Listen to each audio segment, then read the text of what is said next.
ये एक adjustable wrench है जो वसीअ पैमाने पर आम इस्तेमाल होने वाला रेंच है।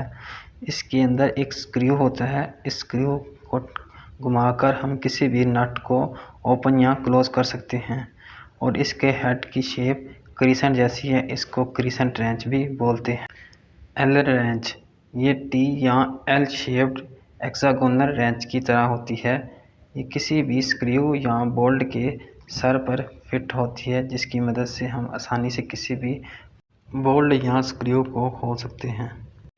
बॉक्स एंड रेंच इसका एक सिरा हैंडल से या तो ऊपर होता है या नीचे होता है। ये किसी भी हेक्सागोनल या मुरब्बा शक्ल के नट बोल्ट को खोलने के लिए इसको इस्तेमाल किया जाता है। ओपन एंड रेंच ये सबसे ज़्यादा आम इस्तेमाल होने वाला रेंच है और इसके डिज़ाइन की वजह से इसे ओपन एंड रेंच बोलते हैं। ये किसी भी वर्टिकल और हॉरिजॉन्टल के नट बोल्ट को खोलने के लिए इसका इस्तेमाल किया जाता है। क्रॉफ्ट रेंच ये हैंडल के बगैर होता है। इसको रैचेट या सॉकेट के साथ अटैच करके इसका इस्तेमाल किया जाता है। ये ज़्यादातर कम्प्लेक्स यानी पेचीदगी जगह पर या मुश्किल जगह पर इसका इस्तेमाल किया जाता है। इम्पैक्ट रेंच दो इकसाम के होते हैं, एक एयर इम्पैक्ट रेंच और दूसरा कॉर्डलेस इम्पैक्ट रेंच। ये ज़्यादातर ऑटो रिपेयरिंग के लिए इस्तेमाल इसका किया जाता है और ये स्टॉबॉर्न नट बोल्ट और अनस्क्रू नट बोल्ट को ओपन करने के लिए इस्तेमाल किया जाता है। लंग रेंच ये ज़्यादातर ऑटो रिपेयरिंग में नट बोल्ट को ओपन या टाइट करने के लिए इसका इस्तेमाल किया जाता है। ये दो शेप की होती हैं, एल और एक्स। एल शेप में 2 सॉकेटें होती हैं और एक्स शेप में 4 सॉकेटें मुख्तलिफ साइज़ की होती हैं, जिसकी मदद से हम नट और बोल्ट को आसानी से ओपन और क्लोज़ कर सकते हैं। ऑयल फ़िल्टर रेंच ये ऑयल फ़िल्टर रेंच ज़्यादातर इसका इस्तेमाल इंडस्ट्री में सिलेंडर ऑयल फ़िल्टर को हटाने के लिए इस्तेमाल किया जाता है और ये 4 मुख्तलिफ अक़साम में भी पाए जाते हैं। पाइप रेंच इस पाइप रेंच को हम एफ रेंच भी बोलते हैं। इसके जबड़े पर दांतों के ढांचे होते हैं जो किसी भी पाइप और फिटिंग को आसानी से गिरफ्त में पकड़ लेते हैं। इसका इस्तेमाल पाइप और फिटिंग को खोलने या टाइट करने में इसका इस्तेमाल किया जाता है। रैचेट रेंच कॉम्बिनेशन रेंच की तरह ही है।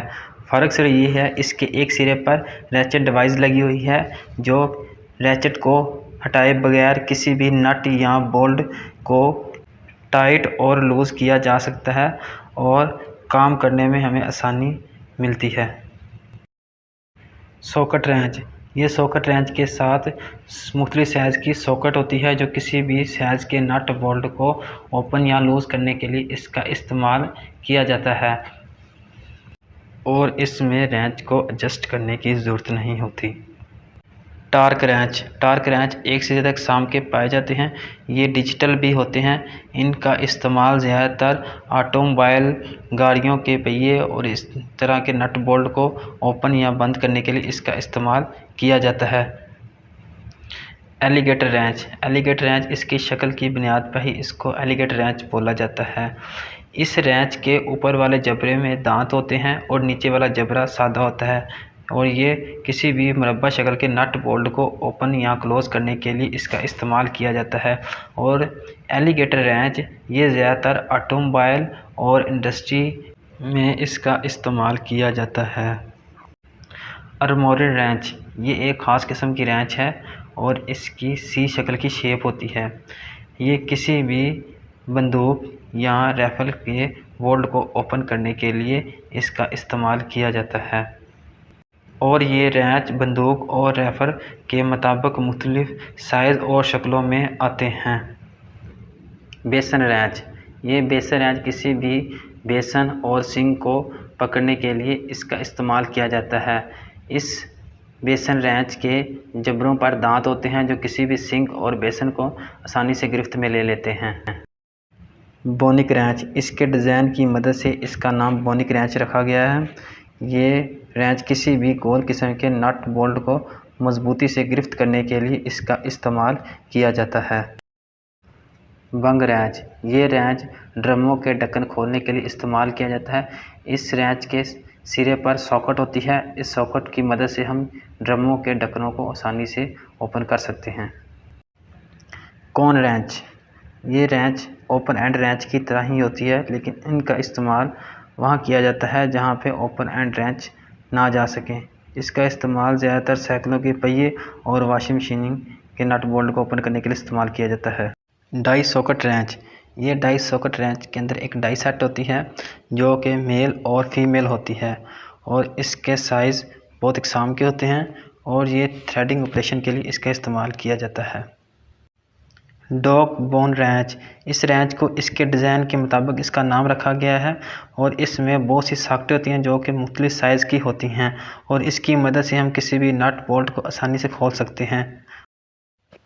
ड्रम की रेंच, ये रेंच इसके साथ एक मुरब्बानुमा सॉकेट होती है जो किसी भी नट बोल्ट के सर पर फिट हो जाती है और इसकी मदद से नट और बोल्ट को आसानी से खोला जा सकता है।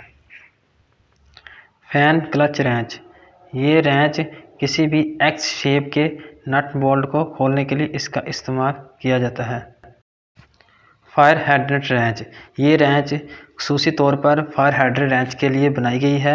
इसकी मदद से फायर हाइड्रेंट रेंच के नट बोल्ट को आसानी से खोला जा सकता है और काम करने में हमें आसानी मिलती है।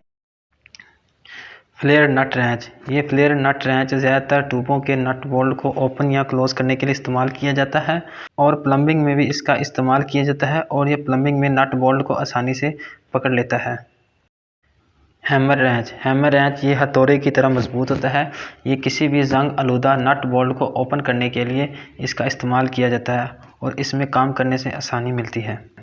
पैडल रेंच, पैडल रेंच का इस्तेमाल सिर्फ कश्ती या साइकिल के पैडल के काम के लिए इसको इस्तेमाल किया जाता है। प्लाई रेंच, प्लाई रेंच का इस्तेमाल प्लम्बिंग या किसी भी दूसरी फिटिंग को मजबूती से गिरफ्त करने के लिए इस्तेमाल किया जाता है। इसके मुंह के जबड़े में दांत होते हैं जो कि प्लम्बिंग या किसी भी फिटिंग को मजबूती से पकड़ लेते हैं और उसके साइड में एक स्लाइड है जिसकी मदद से हम इसको एडजस्टमेंट कर सकते हैं। प्लम्बर रेंच, प्लम्बर रेंच ये पाइप रेंच की तरह ही होता है लेकिन ये साइज़ में छोटा होता है। ये किसी भी नट बोल्ट को आसानी से गिरफ्त करने के लिए इसका इस्तेमाल किया जाता है। स्पिनर रेंच, स्पिनर रेंच ये सी शेप का होता है और इसके मुंह में एक पिन होती है जो कि किसी भी नट बोल्ट में फिक्स हो जाती है और इसकी मदद से किसी भी नट बोल्ट को आसानी से खोला जा सकता है। Spark plug wrench, spark plug wrench ये टी शेप का होता है और इसके मुंह के दोनों सिरों में सॉकेट होती है और मोटर बाइक के कामों में इसका इस्तेमाल किया जाता है। स्पोक रेंच, स्पोक रेंच ये अपने ड्राइव की वजह से निपल के नट के ऊपर आसानी से बैठ जाता है और बगैर रिमूव किए इसको घुमाया जा सकता है और ये बाइक रिपेयरिंग के लिए इसका इस्तेमाल किया जाता है। स्पड रेंच, स्पड रेंच इसका इस्तेमाल पाइपों और बोल्ट के सुराखों को सीध में लाने के लिए इस्तेमाल किया जाता है और इसका ज़्यादातर इस्तेमाल प्लम्बर के कामों में किया जाता है। स्ट्रॉप रेंच, स्ट्रॉप रेंच इसमें एक पट्टी होती है जो कि किसी भी हमवार चीज़ों को पकड़ने के लिए इसका इस्तेमाल किया जाता है। स्टोबी रेंच, स्टोबी रेंच ये कॉम्बिनेशन रेंच की ही तरह है। इसका ज़्यादातर इस्तेमाल कंपेंट जगहों पर किया जाता है ताकि काम में आसानी हो।